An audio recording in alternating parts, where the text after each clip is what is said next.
저작입니다. 의사 누가가 이 누가복음을 기록했습니다.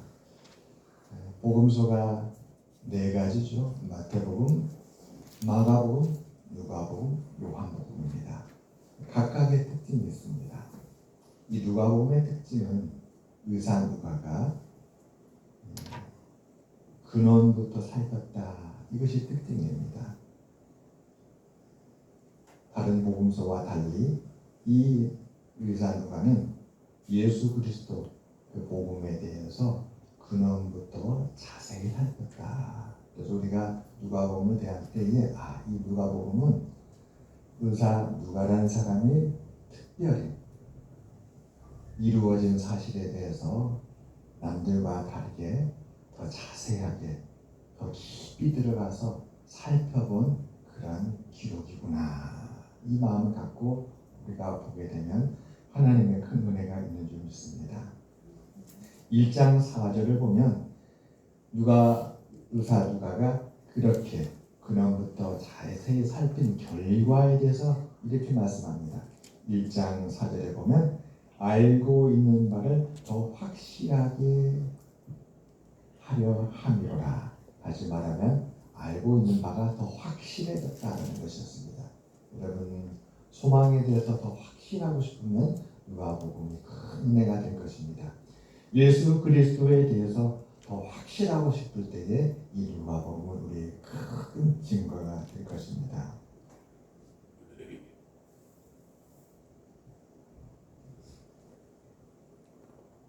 누가복음을 보게 되면 의사 누가가 예수 그리스도 하나님의 구원이죠. 하나님의 구원에 대해서 근원부터 다시 살피게 됐는데 살펴보니까 하나님의 은혜가 너무 컸다고 이렇게 그는 고백합니다. 더 깊이 들어가 보니까 하나님의 은혜가 이렇게 컸을 수가, 하나님이 이렇게 세상을 사랑했구나, 하나님이 이렇게까지 우리를 위하여서 은혜를 베풀어 주셨구나. 이것이 의사 누가가 발견한 것이었습니다. 누가복음 전체가 놀라운 사실, 놀라운 표적에 대한 말씀입니다. 오늘도 말씀에 표적이라는 단어가 등장합니다. 강보에 쌓여 구유에 누워있는 아기를 볼 터인데 이것이 바로 표적이다. 표적이라는 것은 영어로 사인이라는 뜻입니다. 사인. 이것은 징후나 조짐이나 신호나 상징이라는 뜻을 다 품은 단어라고 합니다. 사인, 무엇에 대한 사인인가? 뭔가 징후가 있고 조짐이 있어. 이것은 무엇에 대한 신호야. 이것은 특별히 무엇을 상징하는 거야. 이런 것이 다 이 사인에 다 들어있다는 것이죠. 그래서 표적은 곧 사인이다.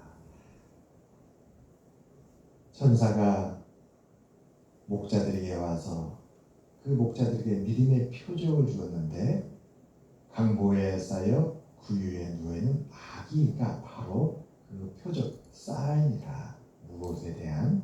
이 땅의 구세주 하나님의 아들이 오셨다. 하나님이 이 땅에 구원자를 보내셨다라는 사인이라고 합니다. 우리가 누가복음 1장부터 보게 되면 1장부터 놀라운 표적, 놀라운 사인이 등장합니다. 제사장 사가랴와 그의 아내 엘리사벳에게 아들이 태어날 것이다 라고 천사가 말합니다.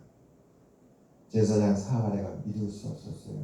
제가 나이 많은데 어떻게 아들을 낳을 수 있습니까? 불가능한 일입니다. 의심하며 믿지를 못했습니다. 그러자 천사가 표적을 줬어요. 어떤 표적을 보냐면 앞으로 아이가 태어날 때까지 말을 못할 것이다. 입이 닫힐 것이다. 정말로 사가랴는 그날 그 시로 입이 열리지 않는 거예요. 입이 열리지 않는 거예요. 우리 노예도, 여기 남노예도 어제 목사님이 태어날 때부터 언어 장애가 있었어요. 그분의 표현에 의하면 말이 안 나왔대요. 말이. 그런데 18살 됐대 말이 튀었대요. 놀랍게도. 그걸 보게 되면 문제 없는 건강한 분이에요. 그러니까 그분의 말 믿기지가 않는 거예요. 그런데 그분이 평소에 말을 잘해요. 그러다가 어느 순간에 감정이 조금 달라지고 마음의 변화가 생기고 어떤 특별한 말을 하려고 하게 되면 언어가 막혀요. 그래서 말이 이렇게 그러니까 말을 하는데 이 말이 정상적으로 안 나오고 이렇게 장애인처럼. 그런데 그분 목회 정말 잘하십니다. 만날 때마다 제가 그분 만나면 너무 기분이 좋아요. 참 잘 섬겨주시고 또 항상 상대의 마음 이해하려고 귀를 기울여주시고.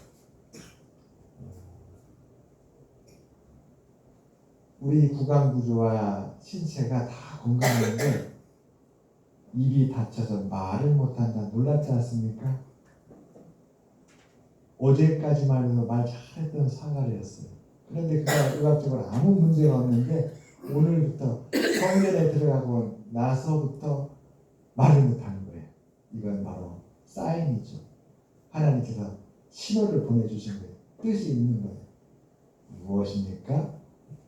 틀림없이 아들을 잉태했고 그 아들이 태어날 것이고 그 아들은 바로 이러이러한 중요한 삶의 의미가 있는 하나님의 일을 이룰 그런 귀한 아들이다라는 그런 사인이죠. 정말로 10달이 지날 때까지 말을 못했고 마침내 아기가 태어나자 하나님이 정한 때가 그때까지였으니까 어느 날 자기도 모르게 말이 풀렸어요. 말이 나왔어요. 입이 열렸어요. 사람의 능력이 아니고 뜻이 아니고 하나님께서 전적으로 하나님께서 하신 일이었습니다. 아직 결혼하지 않은 마리아에게 또 천사가 찾아갔죠. 그 마리아에게 하나님의 아들을 낳을 것을 전합니다. 하나님께 큰 은혜를 받은 마리아여, 지극히 크신 이의 능력이 너를 덮고 하나님의 아들을 낳을 것이다. 그러자 마리아가 두려워했어요. 제가 어떻게 하나님의 아들을 제가 잉태하고 낳을 수 있습니까? 믿을 수 없었습니다. 그러자 천사는 표적을 말합니다. 아이를 낳지 못하여서 나이 많은 제사장 사가랴와 엘리사벳도 벌써 아이를 가졌다. 만나보거라. 그래서 만나보니까 정말 엘리사벳이 이미 6개월 전에 아이를 가졌던 거예요. 그 표적이 이 마리아에게 믿음을 줬습니다. 하나님의 뜻대로 정말로 지극히 크신 하나님의 아들이 나를 통해서 이 땅에 태어나시는구나 깨닫게 되었습니다. 마리아가 하나님의 아들을 잉태하고 어느덧 해산할 때가 되었습니다. 놀랍게도 성경에 보면 로마 황제 카이사르라고 유명한 황제죠. 카이사르. 우리가 그때 케사르라고 알고 있는 그 카이사르 처음으로 칙령을 발표하는데 로마 제국 안에 있는 모든 이들에게 각기 고향 땅으로 가서 호적하라 명령합니다. 호적이라는 것은 고향으로 가서 가족관계, 본적은 어디고 이름은 무엇이고 생년월일은 무엇이고 이러한 것을 정리하는 거예요. 사람들이 흩어져 있으니까 도대체 몇 명인지 그 가족에 딸린 식구는 도대체 몇 사람인지 전혀 알 수 없으니까 명령한 거예요. 다 각기 고향으로 가서 자기 가족들, 가족관계 우리 말하자면 족보죠. 족보를 다시 정리해가지고 신고하라. 그 이유는 간단했습니다. 세금을 거두려고 했어요. 세금을 각 사람마다 부과해야 되는데 도대체 누가 어디에 있고 어떤 관계인지 모르니까 세금을 부과하지 못했어요. 모든 이들에게 세금을 부과하려고 고향으로 가서 호적하라. 2008년부터 우리나라는 이 호적이 사라졌습니다. 폐지됐어요. 그리고 가족관계증명서라는 제도로 바뀌었어요. 그리고 우리가 주민센터에 가면 가족관계증명서를 띄어야 됩니다. 그게 바로 이전의 호적입니다. 호적. 이제 마리아와 요셉은 고향 유대 베들레헴으로 갔습니다. 그리고 그곳에서 이제 아이를 낳게 되지요. 아이를 낳은 그 밤에 하나님은 밖에서 양을 치는 독자들에게 천사를 보냅니다. 그리고 그 전사들에게 이렇게 말씀합니다. 유대 땅 베들레헴 인도하는 곳에 가보게 되면 그곳에 강보에 쌓여 구유에 누워있는 아기를 만나게 될 것인데 그 아기가 바로 이 땅에 온 구주다, 그리스도다 이렇게 말씀합니다. 그리고 그 태어난 구주, 그 그리스도 어린 아이, 그 아기 그리스도를 찾아가서 경배하고 찬송하고 탄생을 축하하라 이렇게 천사가 말합니다. 여러분 참 하나님의 은혜를 다시금 깨닫게 되는 귀한 말씀이 아닌가 싶습니다. 동방박사 세 사람 기억하죠? 동방박사 세 사람이 헤롯 왕을 찾아갑니다. 그리고 헤롯 왕에게 자신들이 온 이유를 말하죠. 이 땅에 태어난 그리스도 구주가 나셨는데 그 구주를 보기 위해서 자기들이 왔다. 동방박사의 마음 이해합니다. 이 땅에 왕이 태어나셨으니까, 하늘의 왕이 이 땅에 오셨으니까 온 세상에 참된 구주이시고 왕이신 그분을 맞이하기 위해서 헤롯 왕을 찾아간 것이죠. 궁전을 찾아간 것이었습니다. 그런데 그 궁전에는 예수 그리스도가 탄생하지 않으셨어요. 헤롯 왕도 서기관들을 불러서 묻습니다. 여호와의 말씀에 도대체 어디에 태어난다고 기록되었느냐. 그러자 그 선지자들은, 그 서기관들은 유대 땅 베들레헴입니다. 어느 누구도 예수 그리스도 이 땅에 오신 하나님의 아들, 지극히 높으신 평강의 왕, 그분이 태어나실 곳이 마국간이고 그분이 태어나서 강보에서요 말 구유에 누워 있을까라는 누구도 상상하지 못했던 것이었습니다. 누구도. 왜 그랬을까요? 예수님은 이 땅에 아프고 고통하고 슬픔을 겪고 있고 어둠 가운데 있는 이 세상을 구원하시기 위하여서 오셨기 때문에 그 말 구유에 누인 줄 믿습니다. 만일 주님이 이 땅을 이 고통 가운데서 구원하려 오신 왕이 아니었다면 궁정에서 태어났겠죠. 세상의 영광 가운데서. 여러분, 궁정에서 태어나는 왕의 아들은 얼마나 큰 영광을 받으면서 태어나는지 모릅니다. 그건 이 세상의 왕의 아들입니다. 그러나 우리 주 예수 그리스도는 이 땅을 고통으로부터 구원하기 위해서 오신 분이에요. 그래서 가장 낮은 곳에 거처를 정하고 그곳에 태어나신 것입니다. 할렐루야. 그리고 누가 이 사실을 믿었습니까? 누가 이 표적을 믿었습니까? 왕궁에 있는 사람들이 믿었던 것이 아니라 밤에 밖에서 양떼를 치는 목자들이 믿었다는 거예요. 오늘 이 목자들 너무나 훌륭한 목자들입니다. 천사들이 나타나서 이 땅에 그리스도 구주가 태어났는데 저 구유에 누워있는 그 아기를 가서 만나라.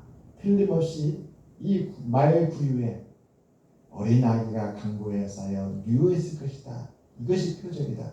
근데 그걸 믿었던 거예요. 정말로. 쉽지 않습니다. 그렇게 믿는다는 거.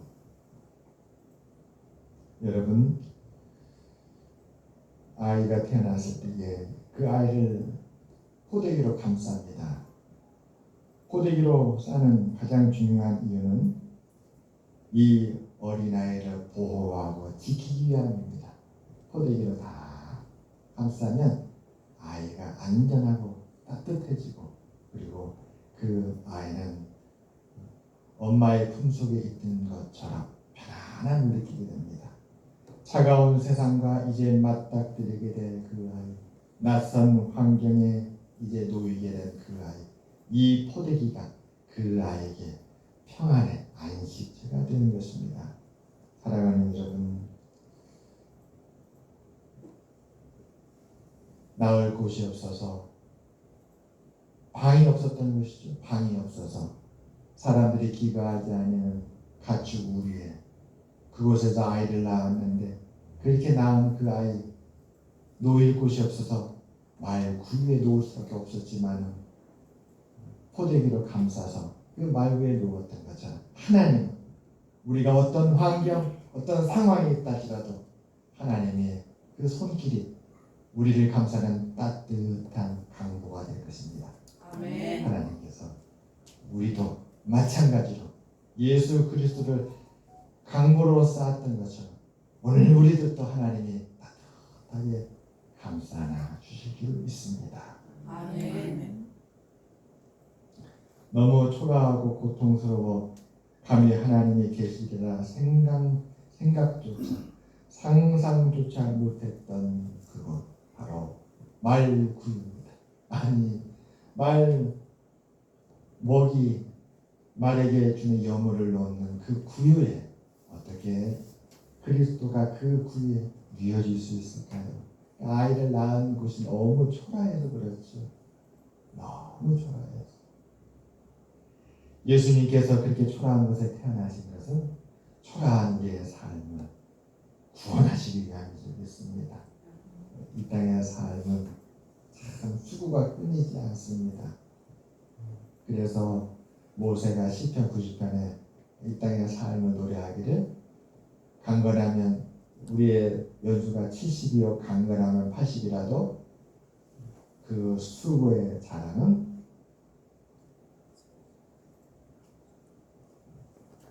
그 연수의 자랑은 수고와 슬픔이다.